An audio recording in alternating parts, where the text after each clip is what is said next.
الحمدللہ وکفی والصلاة والسلام علی عبادہ الذین اصطفی خصوصاً علی افضلہم وخاتم النبیین محمد الامین وعلی آلہ وصحبہ اجمعین اما بعد فقد قال اللہ تبارک وتعالی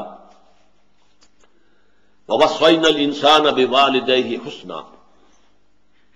وَإِن جَاهَدَاكَ لِتُشْرِكَ بِي مَا لَيْسَ لَكَ بِهِ عِلْمٌ فَلَا تُطِعْهُمَا إِلَيَّ مَرْجِعُكُمْ فَأُنَبِّئُكُمْ بِمَا كُنتُمْ تَعْمَلُونَ۔ اب جو لوگ کہ حضور پر ایمان لائے تھے نوجوانوں میں سے، دیکھیے دو طبقے تھے خاص طور پر جن پر جو تشدد ہو رہا تھا سب سے زیادہ تھا۔ سب سے زیادہ تشدد کفار کی طرف سے ہو رہا تھا غلاموں پر، ان کے کوئی حقوق تھے ہی نہیں، کوئی ان کے سول رائٹس نہیں تھے، بالکل وہ ملکیت تھے اپنے آقا کی۔ تو جیسے آپ کی بکری ہے، آپ جب چاہیں ذبح کریں گوشت کھا لیں اس کا، اسی طرح آپ آقا ہیں، وہ غلام ہے، وہ آپ کی ملکیت ہے، جب چاہیں اس کا قتل کر دیں، مار دیں، کوئی آپ پر جرم نہیں۔ تو یہ جو اتھارٹی انہیں حاصل تھی انہوں نے بھرپور استعمال کیا۔ غلاموں میں سے، کنیزوں میں سے جو ایمان لے آئے ان پر سخت ترین پرسیکیوشن، سخت ترین ٹارچر سے گزرنا پڑا۔ دوسرا مسئلہ جو تھے باعزت گھرانے جو تھے، اونچے گھرانے، ان کے نوجوانوں کا مسئلہ تھا۔ وہ ایمان لے آئے تو والدین کی طرف سے تشدد ہے، والدین کو تو حق حاصل ہے کہ اپنی اولاد کے اوپر تشدد کرے، کوئی ہاتھ نہیں روک سکتا، میرا بیٹا ہے بھائی، میں جو کچھ کر رہا ہوں، تم کون ہو بیچ میں بولنے والے۔ یہ جو نوجوانوں کا طبقہ تھا اس میں ایک تشدد تو یہ بھی تھا کہ انہیں بھوکا رکھا گیا اور زنجیروں میں جکڑ کر گھروں میں باندھ کر ڈال دیا گیا، نہ کچھ کھانے کو نہ پینے کو، تاکہ ان کے 14 طبق روشن ہو جائیں اور یہ سارا جو ان کے دماغ کے اندر فطور آگے آئے کہ ہمارے تمام آباء و اجداد کا جو مذہب تھا، دین تھا، وہ باطل تھا، غلط تھا، تو ان کو دن میں تارے نظر آ جائیں اور یہ ٹھیک ہو جائے۔ تو ایک تو تعذیب تھی، پرسیکیوشن تھی، ایک اور تھا اخلاقی دباؤ۔ والدین مثلاً کہہ بیٹھتے ہیں کہ اب ہم نہ کھائیں گے نہ پیئیں گے، اپنے آپ کو ہلاک کر لیں گے جب تک کہ فلاں ہمارا بیٹا جو ہے واپس اپنے آبائی دین میں نہیں آتا۔ اب ان نوجوانوں کے دلوں پر کیا گزر رہی ہے آپ کو معلوم ہے۔ سعد بن ابی وقاص رضی اللہ تعالی عنہ، ان کی والد فوت ہو چکے تھے، والدہ تھی،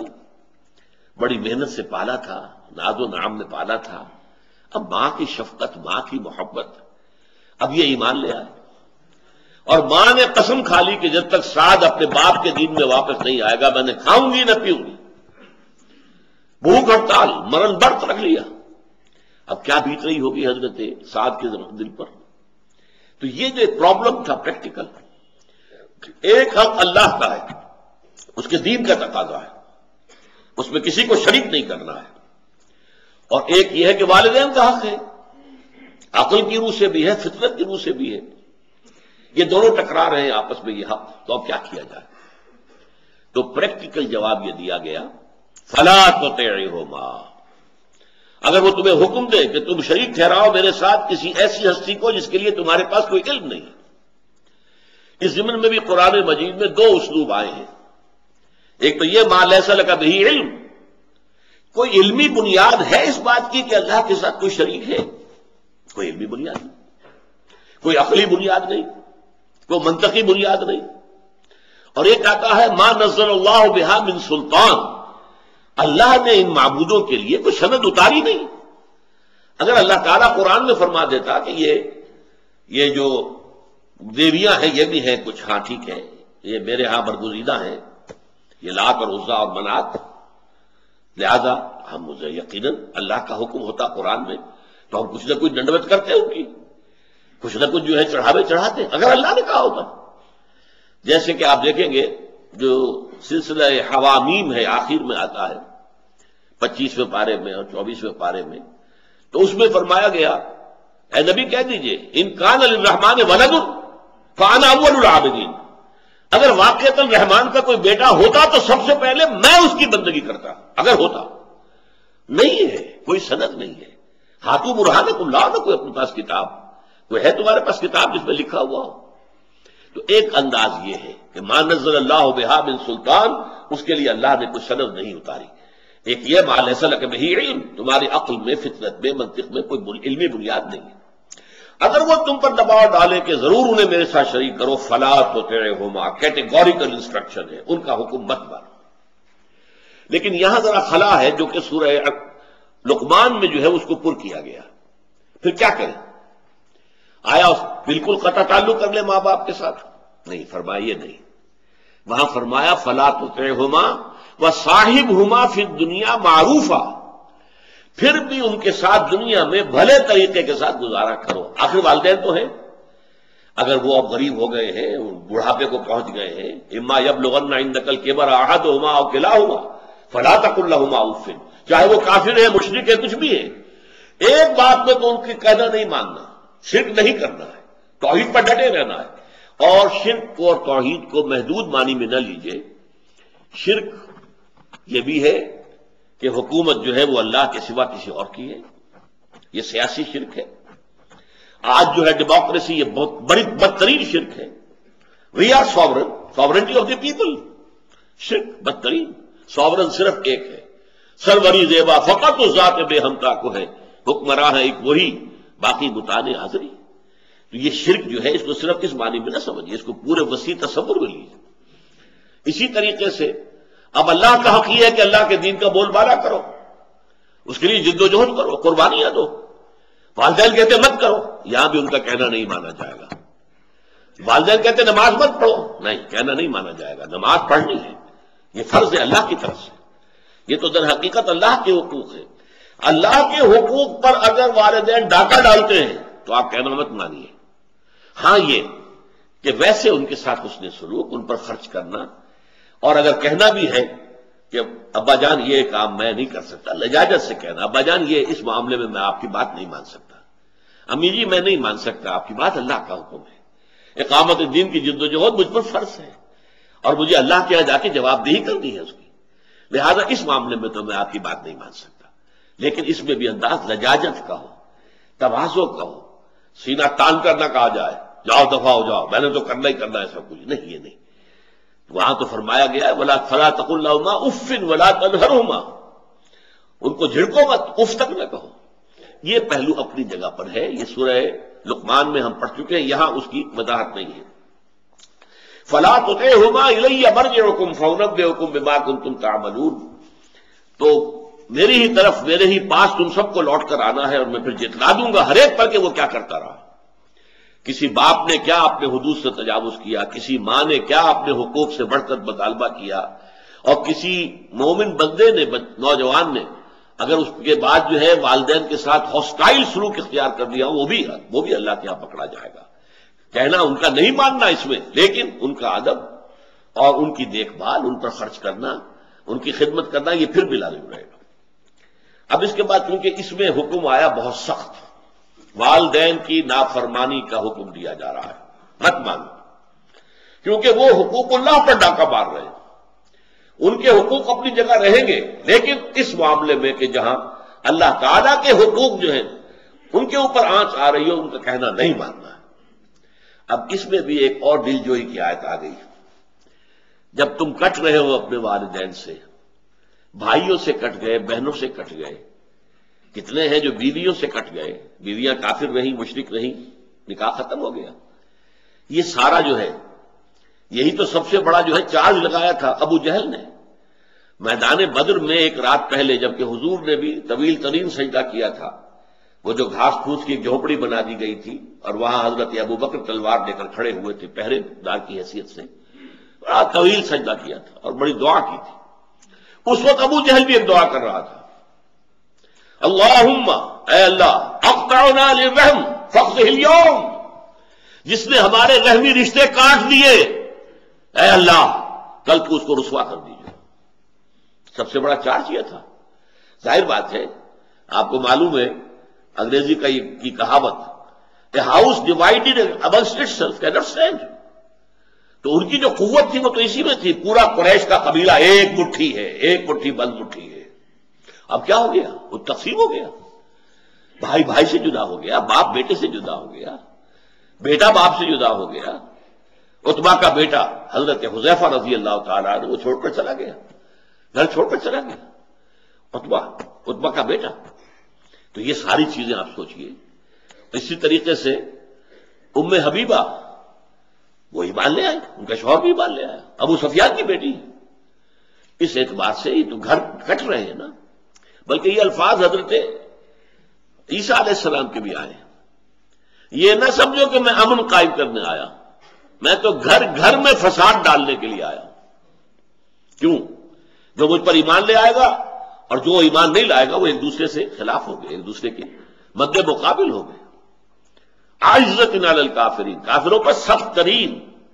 رحماء بینہم اشداء علی الکفار، کفار کے مقابلے میں شدید ترین، آپس میں بہت ہی رحم دل۔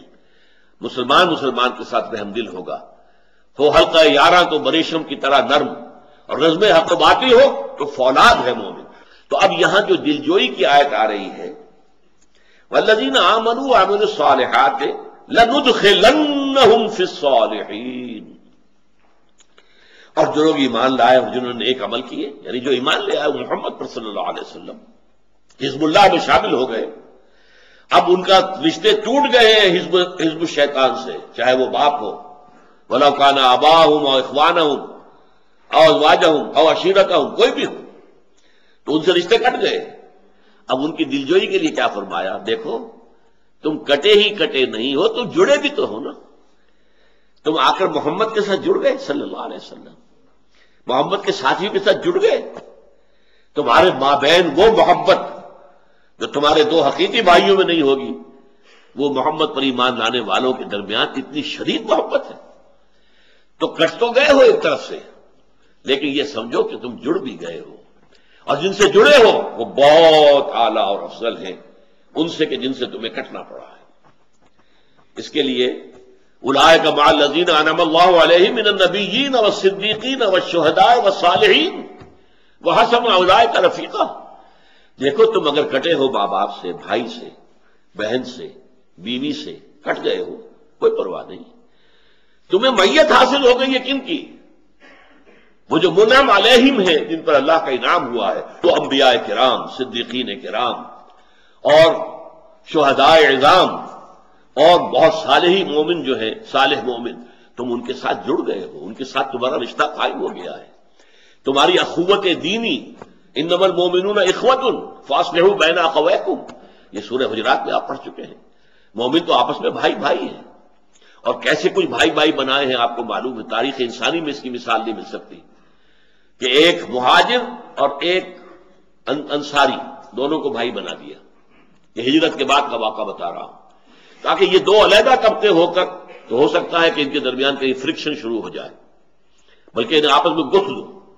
لہذا حضور نے مواخات کرا دی، فلاں انصاری فلاں مہاجر بھائی۔ اور اس کے بعد ایسے ایسے واقعات ہوئے کہ ایک وہ انصاری اپنے بھائی کو لے گیا، بھائی میری یہ دکان ہے، دیکھو میں اس میں دیوار بیچ میں کھڑی کر دیتا ہوں، آدھی میری آدھی تمہاری۔ یا جا کر گھر دکھایا، بھائی میرا یہ گھر ہے، میں اس میں بھی تقسیم کر دیتا ہوں، یہ حصہ تمہارا یہ میرا۔ یہاں تک کہ ایک صحابی، ان کی دو بیویاں تھیں، وہ اپنے مہاجر بھائی کو لے کر گئے ہیں انصاری صحابی، اور کہا اس وقت تک پڑتا تو تھا نہیں، گھر میں لے گئے، میری یہ دو بیویاں ہیں، میں یہ گوارا نہیں کر سکتا کہ میری دو دو بیویاں ہوں اور میرے بھائی کا گھر آباد نہ ہو جسے محمد نے میرا بھائی بنایا صلی اللہ علیہ وسلم، لہذا جو تمہیں پسند ہو ان دونوں میں سے اشارہ کر دو، میں اسے طلاق دے دوں گا، تم اسے شادی کر لینا۔ یہ مواخات تھی جو پیدا کی گئی، لہذا ان سے کہا جا رہا ہے کہ گھبراؤ نہیں،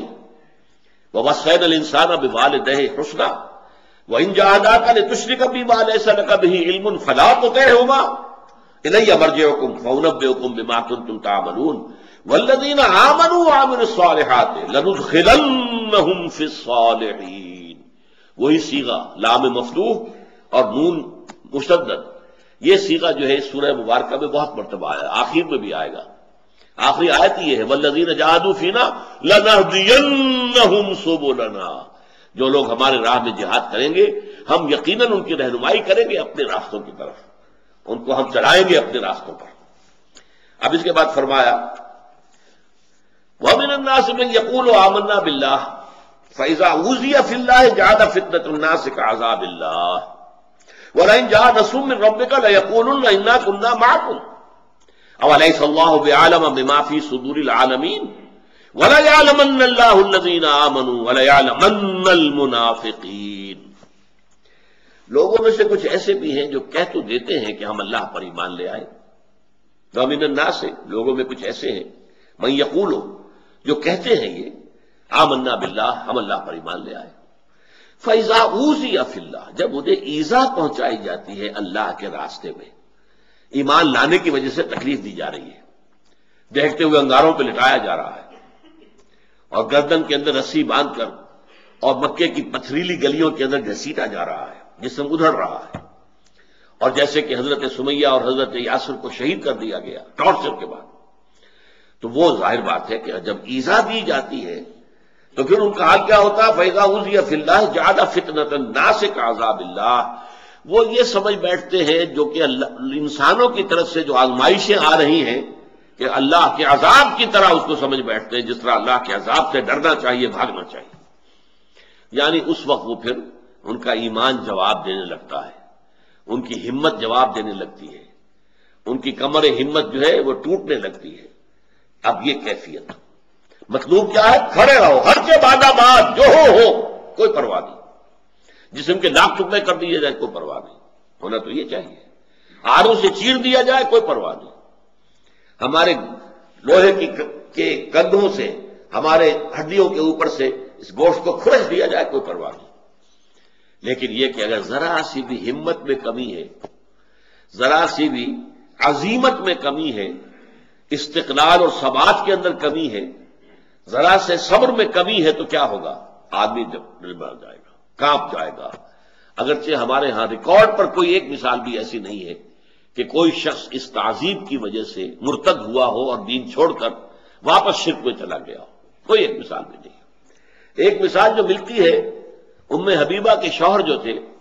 مسلمان تھے، صاحب ایمان تھے، ہجرت حبشہ کر کے جب حبشہ میں پہنچے ہیں تو شراب کی انہیں بہت زیادہ لت تھی، اور ظاہر بات ہے کہ شراب کی حرمت کا بھی حکم آیا ہی نہیں تھا، حرام تھی ہی نہیں، لیکن وہاں شراب حاصل کرنے کے لیے انہیں ایسے لوگوں کی محفل اور مجلس کا رکن بننا پڑا، شریک ہونا پڑا کہ جو عیسائی تھے، اور اس کی وجہ سے شرابی ہونے کی وجہ سے وہ عیسائی ہو گئے، مرتد ہو گئے۔ اسی لیے ام حبیبہ کا نکاح ختم ہو گیا ان سے، اسی لیے حضور نے پیغام بھیجا ہے مدینہ منورہ سے ام حبیبہ کے لیے، چونکہ ابو سفیان کی صاحبزادی ہیں، قریش کے ایک بڑے سردار کی بیٹی ہیں، تو حضور نے وہاں سے پیغام دیا ہے اپنے لیے شادی کا، اور یہ کہ وہ نکاح پڑھایا ہے خود جو بادشاہ تھے نجاشی رحمت اللہ علیہ، انہیں ہم صحابی تو نہیں کہہ سکتے اس لیے کہ وہ حضور سے ملاقات ثابت نہیں، لیکن یہ تابعین میں تو ہے، صحابہ کی زیارت تو انہوں نے ہوئی ہے، انہوں نے اپنے پاس سے جو ہے مہر دیا اور حضور کے ساتھ نکاح کا پڑھا، پھر وہ مدینے میں آ گئی۔ تو یہ ایک آدھ مثال ایسی تو ملتی ہے، لیکن یہ کہ پرسیکیوشن سے یا ٹارچر سے گھبرا کر واپس ہو جانے کی کوئی عملاً مثال نہیں ہے۔ لیکن قرآن مجید اس کو اس طور سے بیان کر رہا ہے کہ اگر اندر کچھ عزیمت میں کمی ہو رہی ہو، اگر دل جو ہے ذرا سا ڈگمگانے لگے، تو فوراً یہ آیات سامنے آ جائیں کہ اب اس کا نتیجہ کیا نکلے گا اگر میں نے یہاں اس وقت ہمت جو ہے اس کا چھوڑ دی، اور میں اگر کسی طرح بھی اگر اس تشدد کی وجہ سے میں نے پیچھے قدم اٹھایا تو اس کا نتیجہ کیا نکلے گا؟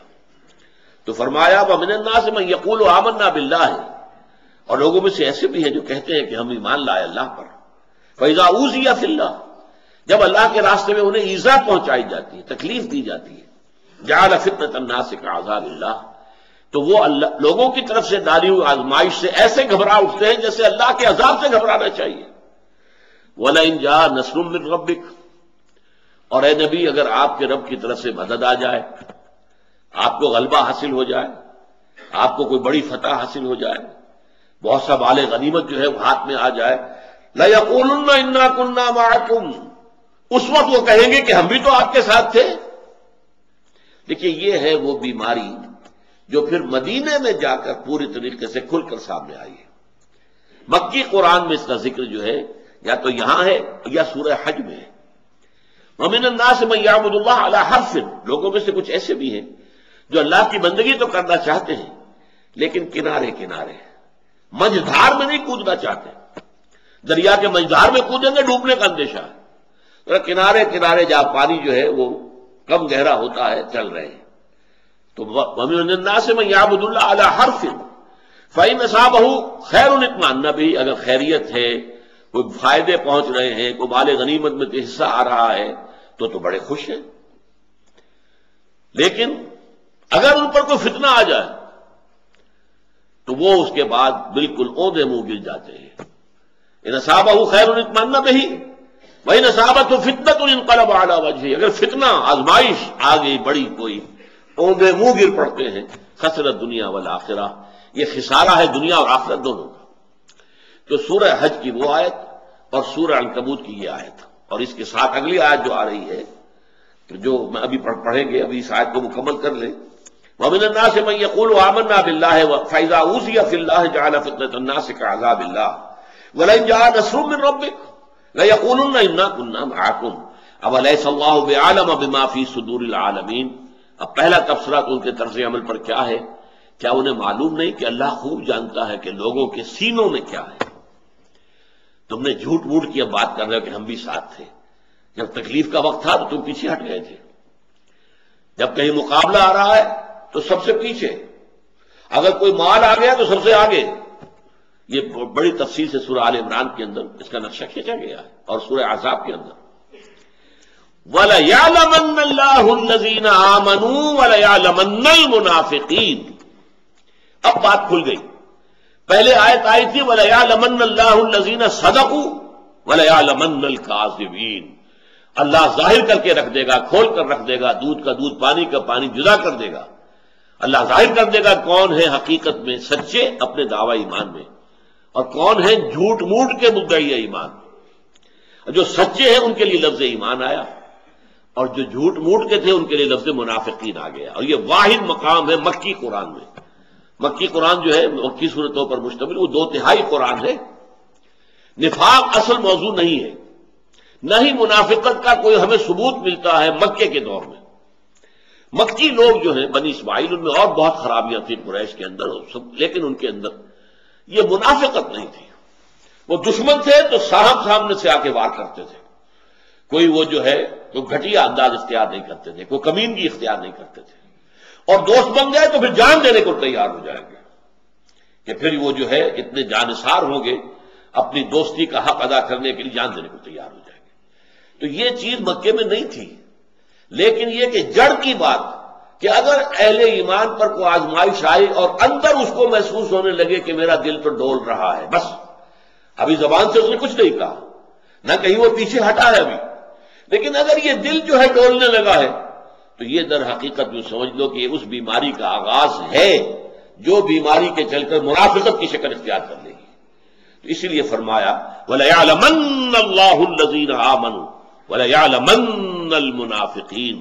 اور ہم تو لازماً ظاہر کر کے رکھیں گے ان کو جو واقعی صاحب ایمان تھے، اور ظاہر کر دیں گے ان کو بھی جو منافق تھے. وَقَالَ الَّذِينَ كَفَرُوا لِلَّذِينَ آمَنُوا اتَّبِعُوا سَبِيلَنَا. اب ایک اور بات جو آتی ہے نوجوانوں پر، ان کے بزرگ کہتے ہیں بیٹے تم کس راستے پر چل گئے ہو؟ ہم نے بہت دیکھا ہے، ہمارے بال سفید ہوئے ہیں، دھوپ میں نہیں ہوئے ہیں. طالع عزمہ قسم کے لوگ ہوتے ہیں جو اپنے اقتدار کے لیے بھاگ دوڑ کرتے ہیں، اور کچھ مخلص نوجوان ان کے ساتھ لگ کر ان کی زندگیاں برباد ہو جاتی ہیں. تم کہاں چلے گئے ہو؟ کس راستے پر پڑ گئے ہو؟ کن مصیبتوں کو تم نے دعوت دی تھی؟ دیکھو اگر تم سمجھتے ہو کہ اگر تم نے محبت کا ساتھ نہ دیا تو کوئی بڑا گناہ ہو جائے گا اللہ کے ہاں، تو تم پکڑے جاؤ گے، تو لو ہم کہتے ہیں کہ اس گناہ کا بوجھ ہم اٹھا لیں گے، تمہاری طرف سے ہم سارا بوجھ لے لیں گے، لیکن تم ہمارے اوپر اعتماد کرتے ہوئے محمد کے ساتھ چھوڑ دو صلی اللہ علیہ وسلم. یہ ہے بہت ہی ایک یوں سبھی اپنائیت، بہی خواہی، خیر خواہی کے انداز میں مشورے دینا، جس کو کہا ہے فیض نے چھوٹی نہیں اپنوں سے کوئی طرز ملامت. یہ ہوتی اپنائیت کے اندر بھئی اپنی زندگی کے بارے میں سوچو، کیریئر کے بارے میں سوچو. تم اپنا کیریئر برباد کر رہے ہو، مستقبل کے بارے میں سوچو. تمہارے بچے ہیں، تمہیں بچیوں کے ہاتھ پیلے کرنے ہوں گے، سوچو صحیح تمہیں کیا ہو گیا. تمہیں نہ اپنے دائیں کی فکر ہے، نہ بائیں کی فکر ہے، نہ مستقبل کی فکر ہے. تو یہ بہت ناصحانہ اور بہت ہی مخلصانہ اور بہت ہی بہی خانہ انداز کے اندر ان کو راہ حق سے ہٹانے کا طریقہ تھا بزرگوں کا. وقال الذین کفروا للذین آمنوا، اور کہا ان لوگوں نے جو کفر پر اڑ گئے ہیں ان کے بارے میں ان سے کہ جنہوں نے ایمان کی روش اختیار کی، اتبعوا سبیلنا، ہمارے راستے پر چلے آؤ، یہ آباء و اجداد کا راستہ تھا، اس پر چل رہے ہیں، اس سے تم ادھر ادھر مت ہو، اتبعوا سبیلنا، ہمارے راستے کی پیروی کرو، وَلْنَحْمِلْ خَطَايَاكُمْ، ہم اٹھا لیں گے بوجھ تمہارے خطاؤں کا، ہم ذمہ دار، میں تمہیں ضمانت دیتا ہوں،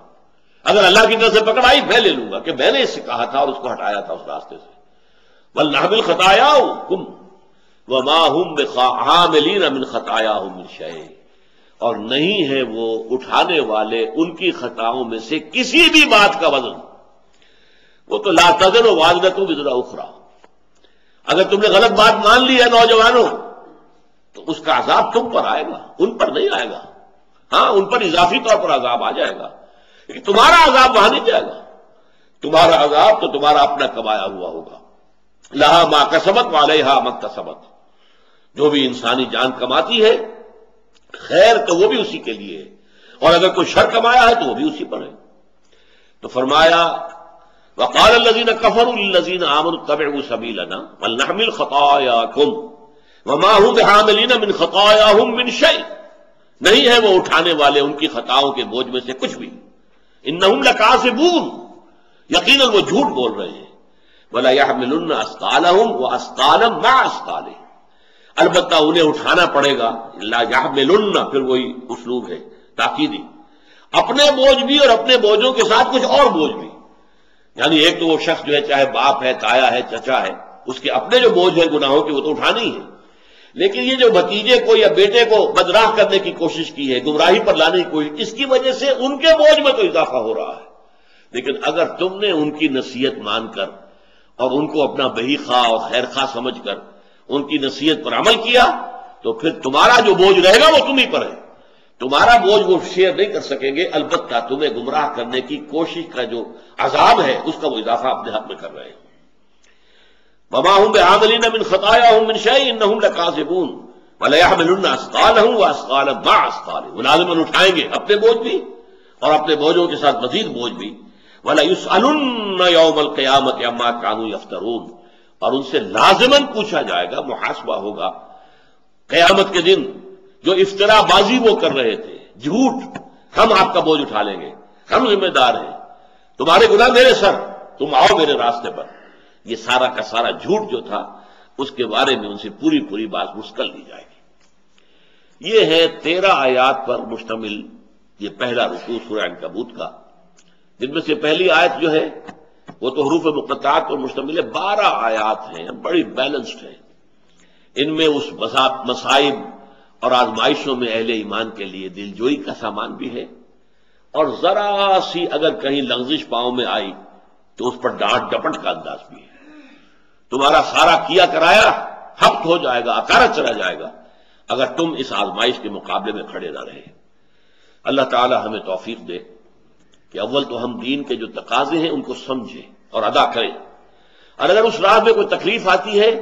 تو اس پر صبر کریں، اسے جھیلیں اور برداشت کریں۔ بارک اللہ لی ولکم فی القرآن العظیم ونفعنی وإیاکم بالآیات والذکر الحکیم۔